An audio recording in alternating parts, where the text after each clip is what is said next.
came from Baltimore, Maryland. That's where I grew up. I went straight to being an account manager at Facebook. That was my first full-time job, right to Facebook. I felt like I got drafted number one, Kyrie Irving, Anthony Davis, John Wall, first round draft pick. That's how I felt when I got my first job at Facebook, at Instagram, at Meta. I was telling the guy there's not a major on tech sales. You don't go to school and get a certificate for tech sales. It's something that you kind of learn. You take business, you take speaking, you take technology, and then you combine it all into one. But every company needs to sell, and most companies have technical components. Sometimes, man, I don't have time to wait 3 years. I pay to get the information because when you pay, there's a level of commitment. Because if everyone could learn for free, everyone would be doing it, but that's not the case. It's just different routes that you can take. And like you said, that's with everything. You want to be a industry leader within your niche. We should be able to look you up. If you're not synonymous with your industry, then we're missing out and we're not really representing our brand. Like, who do you think the person is going to take? Same experience, same education, but person A is consistently posting. They have opinions, they have thoughts on how you can get better in the space, or how people can level up, or different trends and different updates, or person B who has a picture of a ghost on their profile and never shares anything. You're gonna go with person A every time. Well, let's talk about the reasons to not do content creation. You running a marathon in your neighborhood could look crazy. You would just, this is stupid. But imagine if you were in a community or had a friend group with everybody getting up 7 a.m. and you're looking crazy for not doing it. Excuse that we hear is, well, there's no marathon runners around me, or there's no one doing, my friends aren't doing that. I had digital mentors. I had people that they didn't know me, but I turn a post notification on. When bro posts, I'm posting. When he does this idea, I'm gonna do something similar. And then over time, I got to meet these people. You have to let go of that fear-based mindset. Most people, they're not trying because they're not good. They're not trying because deep down they don't think they can do it. They're trying because once they start, they know they're going to be held accountable. I relate it to when you go to the basketball court and you see the kids wearing the Crocs instead of putting on their basketball shoes. Right, chilling. I'm chilling. Like, I'm chilling. It's never, hey man, let's have a coffee chat. That sounds like work. I always give a compliment or give something that I knowledge. Hey Jose, I noticed that you were repping two flags, Dominican and Puerto Rican. Which one do you like better? That's something I may want to answer. Right? But that's something that you be more inclined to, at least it'll be on your mind. Yo, this guy just asked me something crazy. That's results. If you go on Reddit, search up SDR Purgatory, you're going to hear a lot of disgruntled people. Yeah, man, it's not for everybody. It's still sales. You still have to enjoy people and enjoy selling. It's awkward when, like, most people, bro, be real. Most people have never sold something, like physically explained it, not something that they weren't going to buy. I'm not at a grocery store checking you out. You came in here to get pancakes, you bought pancakes. No, I'm talking about, hey, you, this is what I have. Can I break it down for you so you can buy it? Most people never have done that in their entire life. And so it's not for everybody. Tech is a tough field, especially individuals of color, because you may go into a place where you may be the only one. Or you may go into the place where you might be a little bit different depending on your upbringing. And so I always give the quote and analogy, man, if you can swim in 20 feet, then you can swim in 200. It's just all about having the mindset that you're good enough to get the job done. God woke me up. Fear don't live here, anxiety don't live here. Young entrepreneur and I'm going on my 5th year. Welcome back to the Virtual Cafe. Today's guest is someone who doesn't just work at the highest levels of tech sales, he actually shows you exactly what it looks like. Nigel Hammett is an account executive at Google Cloud, where he exceeds quota, led workshops, and built $6 million in pipeline, onboarding over 1,000 customers. But what makes Nigel especially interesting is that he's a content creator who pulls back the curtain on what it really takes to be an AE at Google. He gives people an unfiltered, behind-the-scenes look at work, the strategy, and the mindset you need to thrive in tech sales. He also is deeply committed to giving back, mentoring students, and opening doors for the next generation of Black tech talent. Today, we're talking about breaking into big tech sales, creating authentic content, and the responsibility of lifting as you climb. Without further ado, how's it going today, bro? I'm feeling good, man. Thank you so much for that intro. It's crazy. We definitely grown over the years and the time. I think right now is a perfect opportunity just to continue the conversation. around tech sales, life, growth, and just getting to the next level. Yeah, absolutely, bro. I'm especially excited to speak to you after watching a bunch of your content. Like I said, you showed up authentically. First things first, like for the people who don't know, what is the account executive role, and what is it like working as an account executive at a FANG company like Google? Pull back the curtain first a little bit. Yeah, man, working at these big tech companies is a great opportunity. But really, man, I started from humble beginnings, came from Baltimore, Maryland. That's where I grew up. And, when we think about, all right, these big companies, we think about the companies like Google, Facebook. You don't necessarily think about people that work there. And so get hit with things such as imposter syndrome. But then you start to realize we're all just people at the end of the day, and that I do have great skills. But I learned a lot through my experiences. I feel like I met a lot of great people. But more than that, I was able to give back as well. Any other opportunities, not just a job. These big companies, they have resources, they have money. And so whether it's through programming, whether it's through helping out an artist, or whether it's through helping out a business friend, just being able to extend the things that I'm learning back into my community. Yeah, I love that, bro. And looking at your background, it's almost like you got into tech sales before it really got popping. You know what I Yep. mean? Like, I Yeah. want to say back during the pandemic, that's when I got into tech sales, was like during the pandemic. I'm sure you've seen the tech is the new black. People were getting into tech sales. They thought like I was under the impression it's gonna take me 6 months and I'm gonna be making $300,000. It was almost like the sneaky way to get into tech without having a technical role. Right. Although tech sales specifically is incredibly technical. You have to, Crazy. like you Crazy. have to really understand people and their pain points, as well as the technology and how to solve those issues for people. So, did you initially have that foresight? Yeah, man. For me, I was fortunate, bro. Like my upbringing was really around a lot of hustlers, a lot of entrepreneurs. So I always had that business mindset. I actually went to school and studied engineering, and I Mm. finished. I graduated, but about halfway through, I'm like, man, I have all these great business skills, and I've seen different things growing up. I don't necessarily want to be in a warehouse flipping boxes, or whipping up formulas. And so I came upon tech sales from looking at these tech companies and seeing them have sales roles. I'm like, I mean, sales is just flipping one to two or just selling A to B. And so if I can do that but still have the Yeah. tech element, that's what I went for. You didn't start as an SDR, right? Nah, I just went straight to being a account manager at Facebook. That was my first full-time job, right to Facebook. And I got that a week before graduation. So that's where we started at. Oh yeah. So break down the difference between, because I know that a lot of people who are going to be watching this are most likely SDRs, or um aspire to be SDRs, because for anyone who's watching who doesn't know, that's like the entry level. Like, you're pretty much, you're like a point guard. You get paid to set meetings for the account executive. So like break down the difference between that next level though, the AE versus the AM, like how you started. Yeah, for sure. So, like, when we think about tech sales as a whole, there's a few ways to break it up. You got the SDR, BDR, sales development rep, business development rep. Like you mentioned, point guard, assist, that's setting the calls. Your main job is to get the person to the call. Hey, what's going on, y'all? Johnny, we saw that you put in a lead form. We saw that you were interested. If you have a few minutes on Friday, we got one of our top engineers or one of our top account executives. We would love to show you how you can make an extra 10% your business. Sound good? That's all you're Mhm. doing. The more that you can get a few yeses, the more you get paid. Now, as the AE, the account executive, you're on the other side of that phone call. You're going to be running the demo, actually getting them to pay. Now, the AM is a little different. Account management is about working with clients that are already paying and managing the relationship.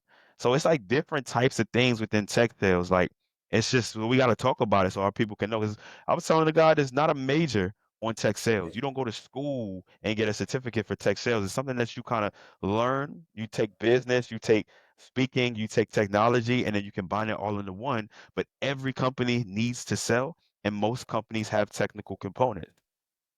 I love that you touched on that, because that's kind of one of the things I wanted to demystify. Like, there's people who sell courses on how to break into tech sales.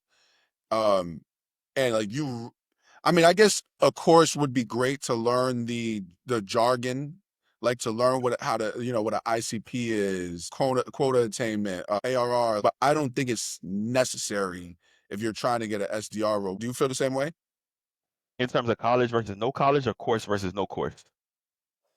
I mean, honestly, I don't know if you need college or a course. I think you just need to convince the person that's hiring you that you can do the role.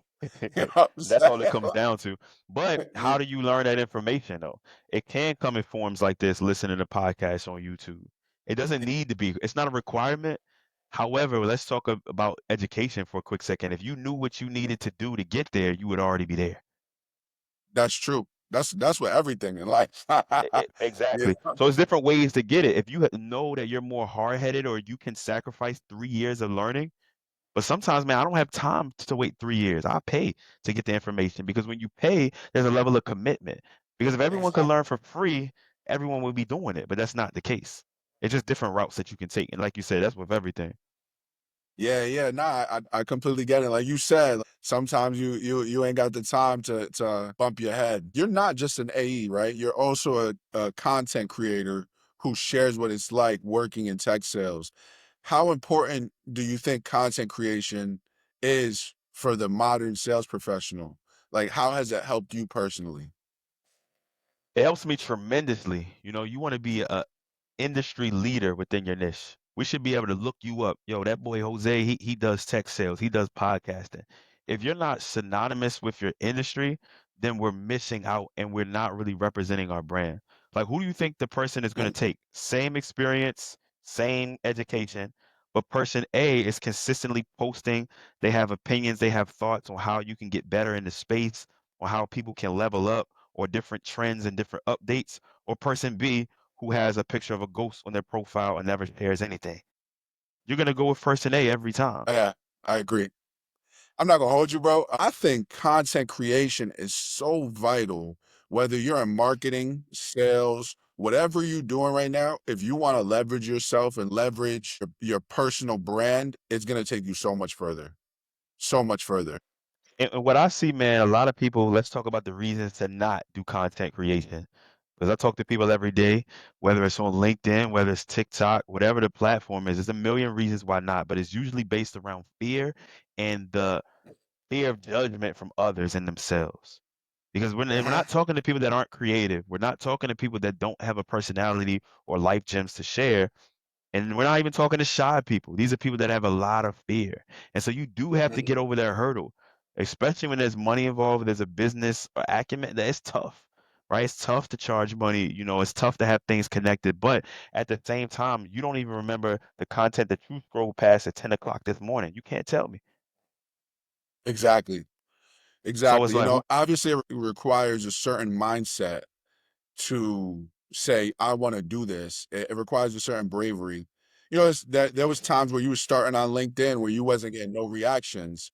Like people for were, sure. they wasn't feeling you at all. Back then they didn't want me. Now I'm hot. They all on me. You know what I'm saying? Like For sure. it was that vibe. So speak to that, like how to overcome that. I think the easiest way to beat that, and this is non-conditional conventional advice, is to get around people that are also doing it so it becomes normal. Think about like running a Mhm, marathon. You running a marathon in your neighborhood could look crazy. You would just, this is mhm. stupid. But imagine if you were in a community or had a friend group with everybody getting up 7 a.m. and you're looking crazy for not doing it. Absolutely. Absolutely. Your environment is very important. Excuse that we hear is, well, there's no marathon runners around me, or there's no one doing, my friends aren't doing that. That's going to be the rebuttal. And here's the answer. This is the power of the internet. What I meant for LinkedIn, I had digital mentors. I had people that Mhm, they didn't know me, but I turn a post notification on. When bro posts, mhm. I'm posting. When he does this idea, I'm going to do something similar. And then over time, I got to meet these people. They looking at my posts. But I didn't use not knowing them as an excuse. It's the internet. You can see what they posting. You can see what they're doing and replicate, duplicate, and make it better. Yo, what's so crazy? I love that you said that in terms of having digital mentors that you may not know, but are studying. Tupac Shakur said that. He said he studied great men until he didn't see them as great in his eyes anymore. Coming from the community that we come from, that's always the excuse. Like, I never had a father figure, this, that. You know what I'm saying, bro? So it's like Hmm. I'm sure you've grown up with people. You have friends who only look at the excuse and the negative side of the situation versus the positive side. And so why do you think you turned out the way you did and have the mindset and yo, bro, you from Bmore. Bmore is not an easy Yeah. place. I mean, like, Nah, but I'm a ray of light, man. I was just raised in a way where I grew up fast, like a lot of people did, but things can go differently. You can have people with the same exact situation, and one person turns out to hate his life and makes excuses about it, and the other person it motivates them and they turn up and they don't want to go back or they don't want to experience certain things and they get better. Because as an adult, it's like, man, everybody has a story. I guarantee you, even if they grew up in the best conditions, they probably felt something. But at the end of the day, we're responsible for who we are as adults, man. And so I think for me, the gift of awareness, also, I'm not afraid to start over. I'm not afraid to make mistakes. And so it's kind of anti-school system. In school, you're penalized for making a mistake. You're penalized for getting a C. But when you let go of that fear, but have the intelligence to bounce back and the skills, okay, let's go. Let's do tech sales. Let's make this move. Let's do this. And so you have to let go of that fear-based mindset. And lastly, what I'll say is most people they're not trying not because they're not good. They're not trying not because deep down they don't think they can do it. They're trying because once they start, they know they're going to be held accountable. They know that they're going to be visible. And if they don't hit their goals, they are afraid of the response or even the questions and even that accountability within themselves. It's easy to say, man, I never tried because I had it hard, than actually trying messing up and having to answer questions on why it didn't work. I relate it to when you go to the basketball court and you see the kids wearing the Crocs instead of putting on their basketball shoes. Right, chilling. I'm chilling. Like, I'm chilling. But yeah, let's get back to it, right? Like the sales game has changed, specifically over the past year or two. Email deliverability is worse. Connection rates are dropping. How have you adapted to that? I know you spoke on content creation and but how else have you adapted to that and like what actually works now? Yeah, man, it's been a great shift. I was even just posted on my LinkedIn today. I don't think, the Gen Zs, because I'm like Gen Z a little bit, but the younger Gen Zs, some of them have never been to an in-person interview. Never have Uh, experienced that. And the reason why I bring that up is because what's happening now is that we've been so saturated with the virtual experiences, the digital events, the online interviews, is that it doesn't mean anything. But we got to go back to the old school a little bit, in-person events, genuinely meeting somebody at a coffee shop or at the grocery store. Those experiences go 10 times higher than a touch point online. And so when it comes to getting more open rates, etc., you have to have a presence or even if you have the ability to meet folks in person, but just being different, right? When I reach out on LinkedIn, it's never, hey man, let's have a coffee chat. That sounds like work. I always give a compliment or give something that I knowledge. Hey Jose, I noticed that you were repping two flags, Dominican and Puerto Rican. Which one do you like better? That's something I may want to answer. Right? But that's something that you be more inclined to, at least that'll be on your mind. Yo, this guy just asked me something crazy. That's that's results. it's great that you didn't have to be a SDR, but Exactly. pandemic, you know what I'm saying? Pandemic and pre-pandemic, people were becoming AEs in 6 months. So they would be an SDR and then they'll be an AE in 6 months without Yep. experience, right? If as long Easy. as you showed up, you hit your numbers, you did what you did. After the pandemic, now is the timetable has drastically lengthened for a SDR to become an AE. It might be 2 years. You know what I mean? So there's this myth of like SDR purgatory. Like if you go on Reddit, search up SDR purgatory, you're gonna hear a lot of disgruntled people. There are a lot of misconceptions about tech sales, right? People think it's easy money with no real skill, or they think it's just cold calling all day. What do you Right. think are the biggest myths people have about the role? I think that they believe they're gonna easily hit their OTE. I think that they Yeah. believe it's gonna be easier than they think. They maybe can get promoted faster than they think, and it was an influx, man. We had a time in the pandemic where people were doing that. It was relatively easy. I also think that, the lifestyle is glamorized. I contribute to that sometimes, I'll be honest. But people think that, yo, man, that's, I see this guy doing this and that. Let me just go ahead, and they may not like it. And then lastly, yeah, man, it's not for everybody. It's still sales. You still have to enjoy people. It's enjoy selling. It's awkward when, like, most people, bro, be real. Most people have never sold something, like physically explained it, not something that they weren't going to buy. I'm not at a grocery store checking you out. You came in here to get pancakes. You bought pancakes. No, I'm talking about, hey, you, this is what I have. Can I break it down for you so you can sell it? I mean, so you can buy it. Most people never have done that in their entire life. And so it's not for everybody. Yeah, a lot of the time people have misconception of what selling is. They think it's like the sleazy The car cars, man. salesman, Yeah. like the negative connotation when really um we're really just educators. Like if you Right. buy or you don't buy, it is what it is. But like it's our responsibility to show you why our solution does this versus our competitor. So you've worked with massive brands, right? Meta, Google, red carpets at BT. How have those experiences shaped your approach to relationship building? For sure, man. First off, I do have red carpet experience.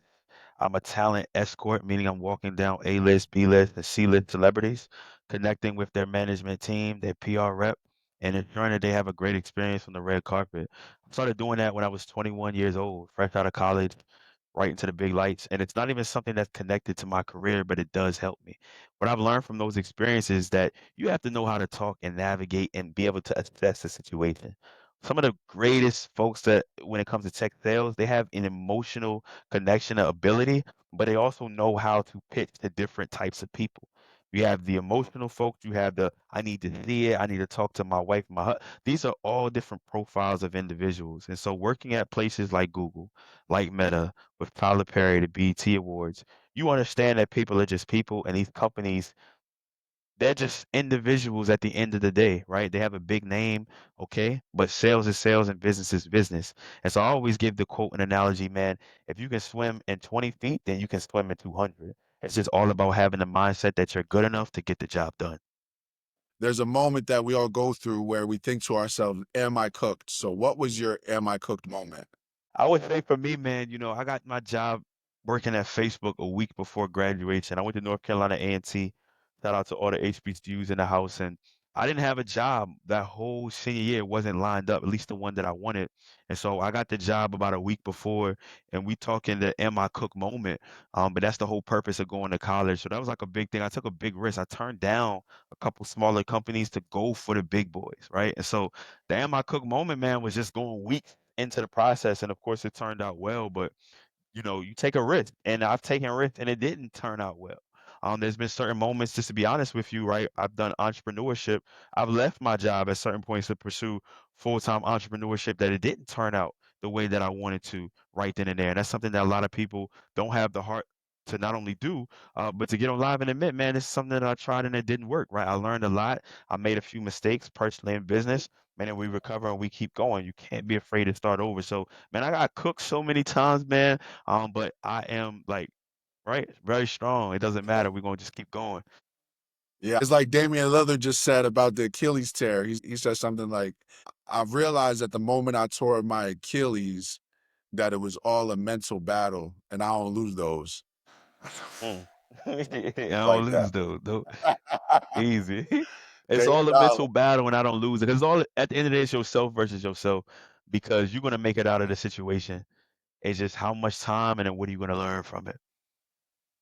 What advice would you give someone who wants to break into tech but doesn't see a clear path?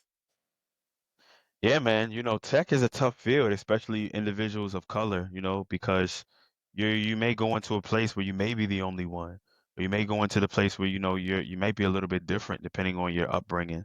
And so at the end of the day, there's with great power comes with great responsibility. And so for me, when I'm in these spaces, we're hosting events. When I was in California, we brought 30 students from Tuskegee University in Alabama to Google, fully paid. They got a chance to explore Google, tap in with different individuals. And that's an opportunity that they never would have had without individuals like myself and all the other great people that I had a hand in the program. And so it's just important because without us or without somebody, even my mentors or even the people that have helped us in our life, you don't know where you would be or how long that it would take you to get there. And so you just have to pay it forward and whatever that looks like for you. And it doesn't even have to be your own community. I know specifically I was at Atlanta and I spoke at Georgia Tech. It was one of my I usually speak with crowds that I more relate to. And Georgia Tech was a great challenge because it was everyone was different. But I learned a lot about them in the process. And so it doesn't even always have to be your own community. It can be somebody that you know needs the help. It's important to give people that exposure that otherwise would not have it. I'm sure you know firsthand what exposure means, and once you see it, you can't unsee it. So tell me about how it felt, that moment that you got into Meta. I'm gonna be honest, man. I see like it's gonna be a crazy analogy. I see college as like college. Let's talk sports for a second. When you go corporate, that's like making the league. I felt like I got drafted number one, Kyrie Irving, Anthony Davis, John Wall, first round draft pick. That's how I felt when I got my first job at Facebook, at Instagram, at Meta. Out of everybody I knew and I grew up with, even at school, I was one of the only people that they knew in their life that was working at Instagram. I became like Mr. Had a joke in my school, Mr. Facebook. And I say that to say like it's become normal, right? Because we got myself that has been able to break in and bring other individuals in, but it always takes that first person. But I say it's like the draft man in sports. You work hard in college and you can be picked number one. But here's the real kill though. Even if you're not chosen number one in the league, even if you don't go first round, you can still have a great career and pass everybody that was selected in front of you. And we also have first round busts, Kwame Brown, coming to the league with a lot of hype, get a great job with a lot of hype and then maybe your career gets sidetracked. So I felt great, but now we're proving, okay, was this the right decision or what does that path look like? And there's a lot of changes, but as long as you just continue to grow, and even if you take a hit, it's like boxing, getting hit is a part of the game. It's about staying in the ring and continuing the match. If you look at the Lakers or the Celtics, their brand, they have brands of winners, right? Every year, it's expected that they're going to win the championship. Their, identity is that they're going to win the championship every year.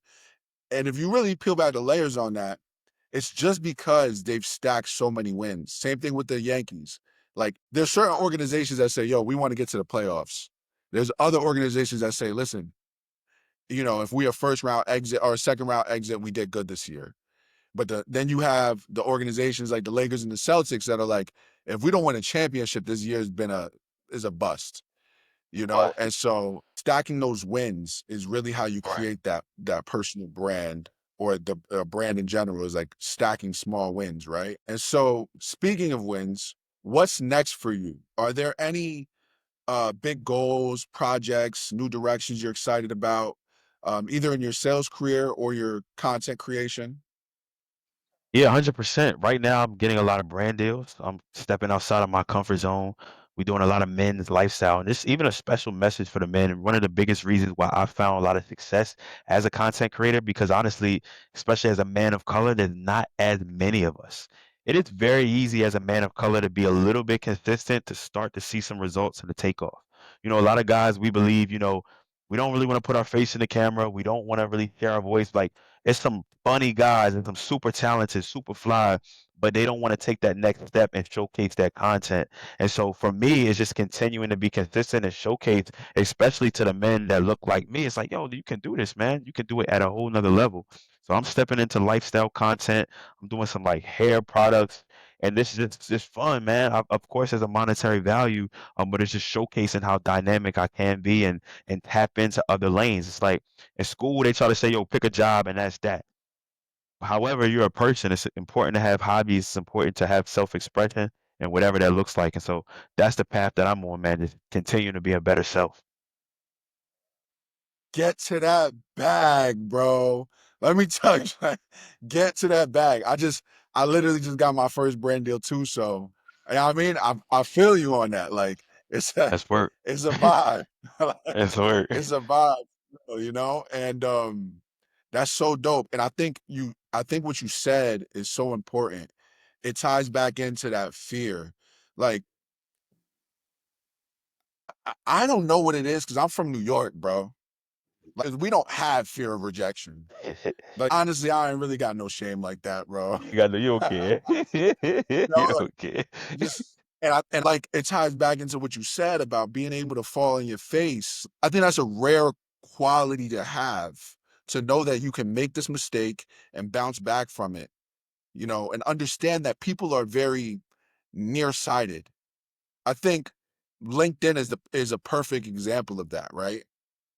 Like, you could have a post that flops, who cares?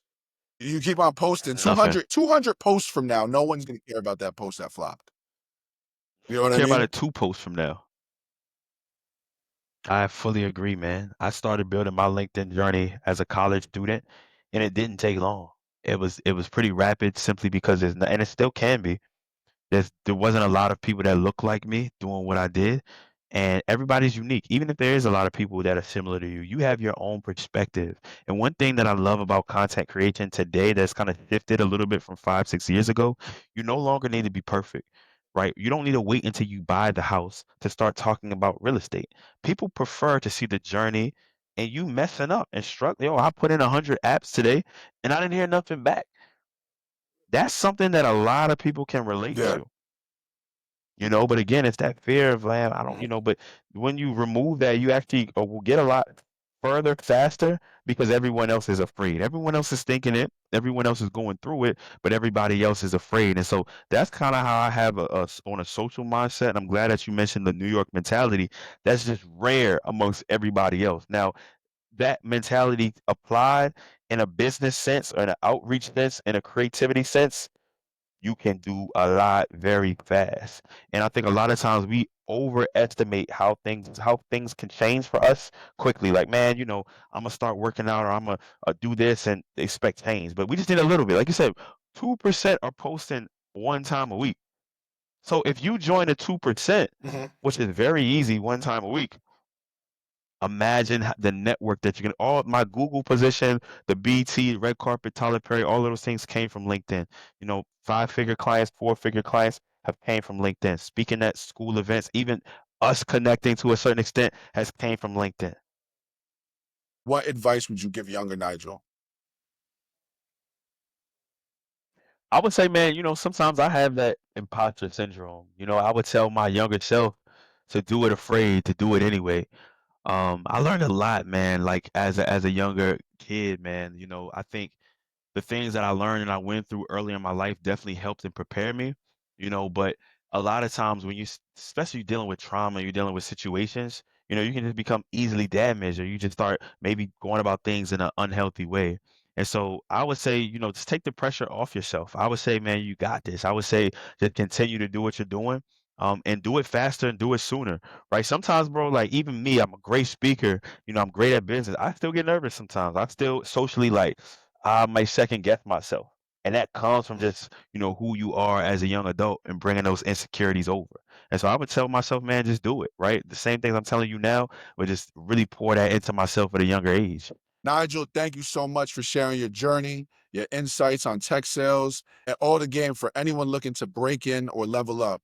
Seriously, there is so much value here, from breaking down what's really going on at Google to how content creation can change the game to practical advice for the next generation. And for everyone listening, thanks for hanging out with us at the Virtual Cafe. Until next time, stay blessed and highly caffeinated.